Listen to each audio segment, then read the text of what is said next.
आर्थिक राजधानीमध्ये या पद्धतीनं गुजराती मराठी वाद निर्माण होणं याचं कारणच मूळ जे आहे ते भाजप आहे। त्यांनी कारण की आपल्या राज्याला खऱ्या अर्थानं आपल्या राज्यातले मुख्यमंत्री किंवा आपल्या राज्यातले कोणी केंद्रातले मंत्री असतील ते नाही चालवत, ते गुजरातचे लोक चालवतात। आणि गुजरातच्याच लोकांचं एक जो ज्या पद्धतीनं दरारा निर्माण करण्यामध्ये भाजपचं जे योगदान आहे त्याचेच परिणाम आहे की आज मराठी आणि गुजराती वाद त्या ठिकाणी निर्माण झालेला आहे।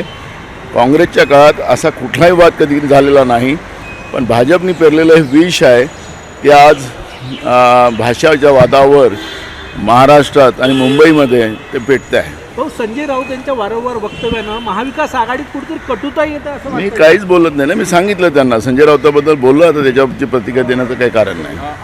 माजी आमदार खासदार असे यांच्यावर जवळपास 450 खटले प्रलंबित आहे अशी माहिती समोर येते, त्यामध्ये मुंबईचा पहिला नंबर येतो आहेत ना। त्याला माननीय सुप्रीम कोर्टाने अनेकदा सांगितलं की हे सगळे फास्ट ट्रॅकमध्ये हे सगळे निकाली काढावेत, जे गुन्हेगार असतील त्यांच्यावर कारवाई झाली पाहिजे। राजकीय गुन्हे मोठ्या प्रमाणात असतात, या सगळ्या गोष्टीला तपासून तातडीनं कारवाई करायची भूमिका माननीय सुप्रीम कोर्टाने मांडलेली आहे।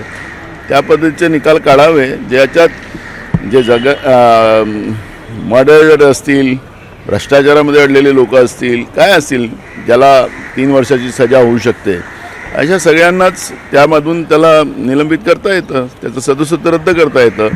आणि मग ईडीचा गुन्हा दाखल झालाय। कालच मी सांगितलं की ईडीची कारवाई सुरू झाली, कारण की याच्यामध्ये IAS अधिकारी, IPS अधिकारी, राजकीय लोक यांचे पैसे विदेशात पाठवण्याचं काम खरातांच्या माध्यमातून होत होतं, अशा पद्धतीचं बातम्या आपल्याला समोर आलेल्या आहेत। त्यामुळे ईडीची कारवाई त्याच्यात स्वाभाविक आहे।